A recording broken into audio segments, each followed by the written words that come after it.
ایک صاحب 79 نمبر سے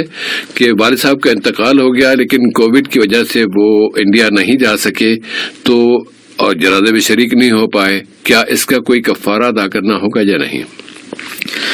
جی صاحب بھائی، پہلی بات تو یہ ہے کہ ان کے والد صاحب جو ہے دنیا سے جا چکے اور ان کے حق میں موصوف کی طرح ہم سب بھی رحمت و مغفرت کی دعا کریں گے، یہ ہو گئی پہلی بات۔ بات ہی دوسری بات صاحب بھائی کہ کوئی بھی شخص جو ہے والدین سے محبت ان کی زندگی میں بھی رکھتا ہے، دنیا سے جانے کے بعد بھی رکھتا ہے۔ اب تیسری بات یہ ہے کہ موصوف جو کر سکتے تھے نماز جنازہ جو ہے غائبانہ یہاں پہ وہ رہ کر پڑھ سکتے تھے، موصوف خود بھی اور دوست احباب کو جو ان سے ملنے جلنے والے ساتھ کام کرنے والے ان کو لے کر جو ہے جنازے کی نماز غائبانہ پڑھ لیتے،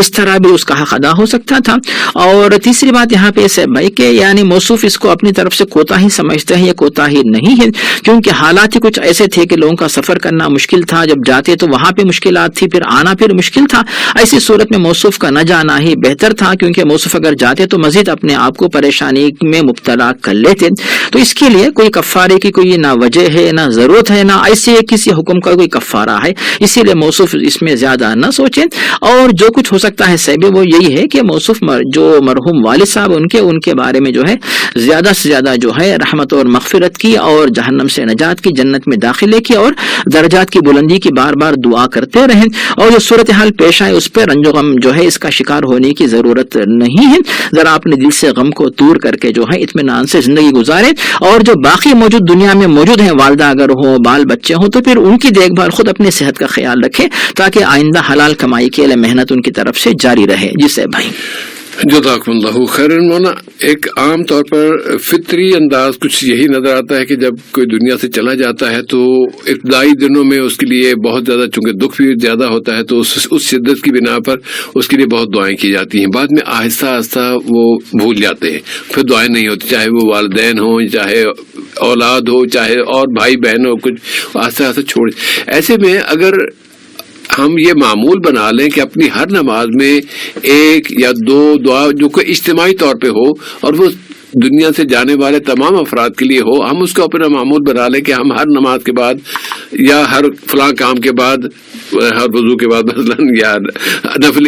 یا نفل پڑھنے کے بعد میں یہ دعا ضرور مانگوں، تو پھر امید ہے کہ وہ ایک مستقل ذریعہ بن جائے گا اپنی